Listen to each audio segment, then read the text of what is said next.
you know I'm a climate activist. I've got lots of ways to push the needle because I'm worried about the health of our planet. Sometimes when people learn about the danger of climate change and what's really being created for us, they get depressed. And they don't do anything because they just think nothing really is going to matter. We call it doomism.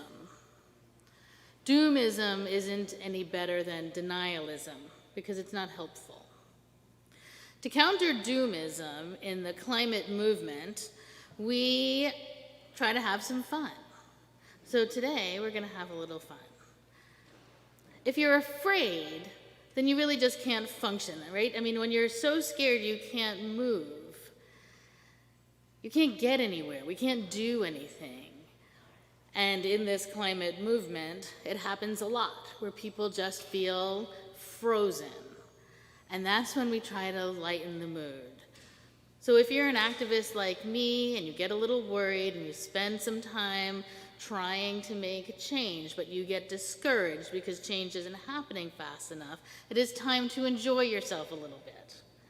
And if you're someone who gets so scared you can't function, it's time to enjoy yourself a little bit.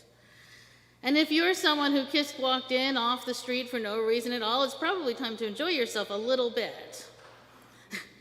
And if you're someone who thinks climate change isn't real, it's no fun for you. You go to a library, learn a little, come back, join us for some fun.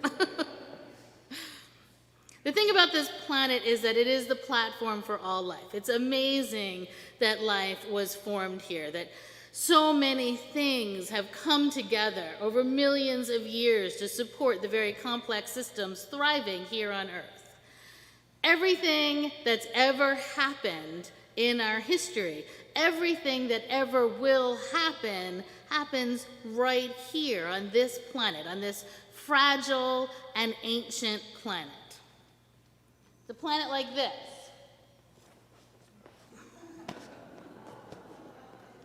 No. It's a planet like this one too.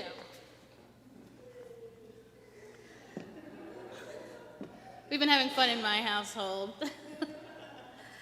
I will tell you that yesterday, that beach ball that I had put outside my house was gone.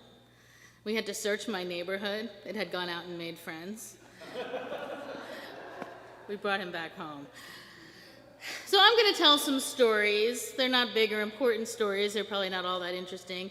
But while I'm doing it, I'm going to encourage all of you to toss some beach balls around. I'm throwing one, whoop, throwing another. I got another one. Oh, don't let it hit you. If you're inclined, you can kick this one down the aisle. There we go, we've got Fred. that one may not be able to be thrown so much as kicked. But here's the point. We have to just keep tossing this thing around. If it drops, pick it up, right? If you don't want it, just toss it off to somebody else. This right here, this tossing this ball around, kicking that one down the aisle. Annabelle, do you want to kick that one? That big one? See if you can kick it. This is climate activism. Because we need everybody. We can't keep this thing in the air all by ourselves. We need everyone to keep picking them up and throwing them around. We're doing this because it's fun and because this planet of ours is everyone's responsibility. We all have to do our part to keep things going. So don't worry about making noise. Don't worry about bothering anyone. I have to say, honestly, the very best thing that can happen in a church on a Sunday is that someone gets bothered. So while you're at it, I'm going to just tell you some things that I love about this planet. There's a thin, thin line on the horizon most mornings when I wake up. I get up just as the sun is beginning to rise. The color of that line as it hits the dark sky is this magnificent red, deep, dark red with an orange haze around it. It is so beautiful and so temporary.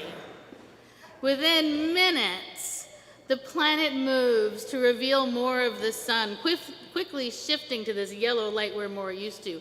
But for a few moments, while I'm standing outside with my dogs generally, sleep still in my eyes, there's this gift of morning in rich, unreplicatable color.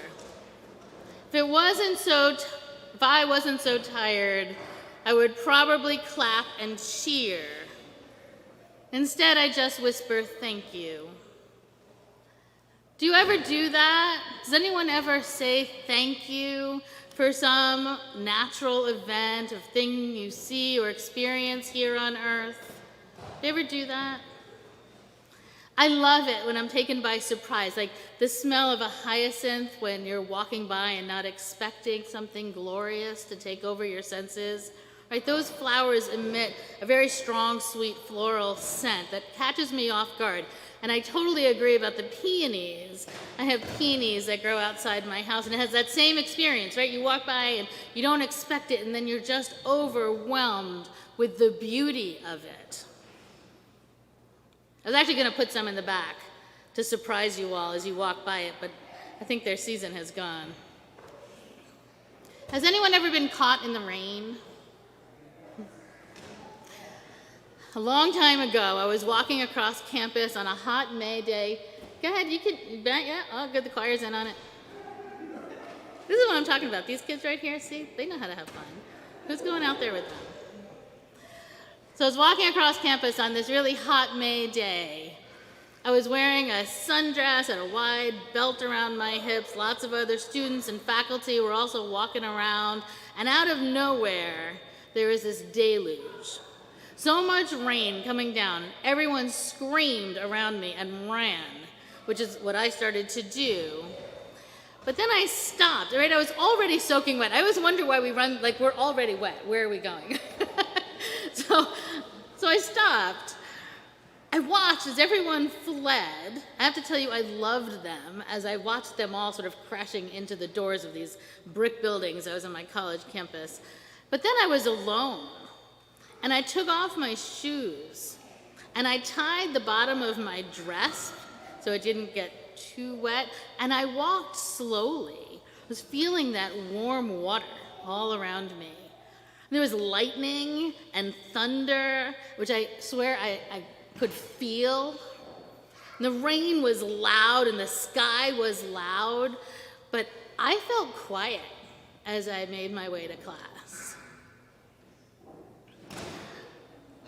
This earth, they've got it. See, where are the other ones? They're all falling down on the job. I'm telling you, what I'm saying isn't interesting enough. You need to be playing ball. Like, the earth and all her systems, she has a way of bringing balance, right? Of feeding life. It is so powerful. It is so beautiful. And some of it is funny and joyful. So my son and I found pictures. I'm going to pass this around. Can you just send this back? Have you ever seen a red-lipped batfish? There's a picture of one. A proboscis monkey with a giant nose. A glass frog with skin so clear you can see all his organs. Or a blobfish. There's a picture of that one too. It looks, to be honest, like a cartoon character of an alien space creature.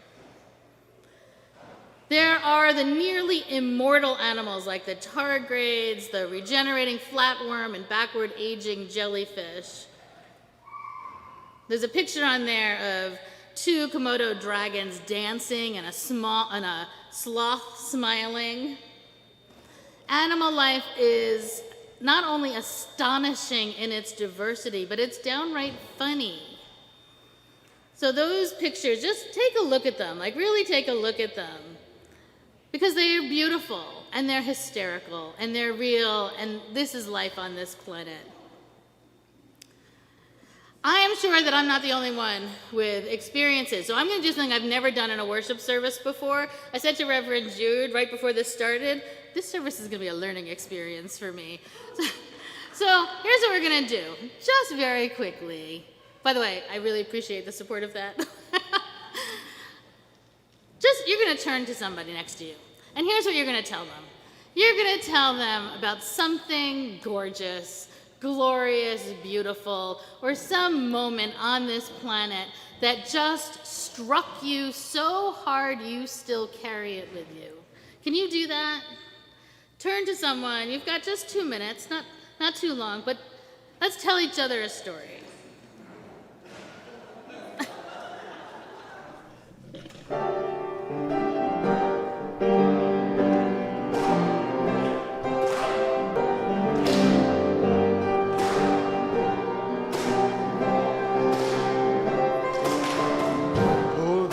Nazareth, feeling about 8:30.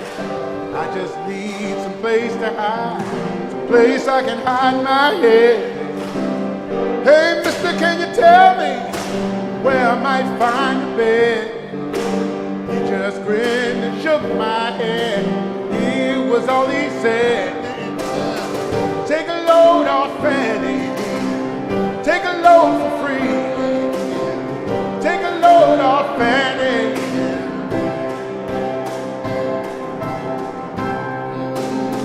Put the weight on me. All right. So we all have these times. It is universal. This is our home, magnificent and glorious. And like any home, it is our job to care for it and protect it. So with joy and gratitude, happy Earth Day to all of us.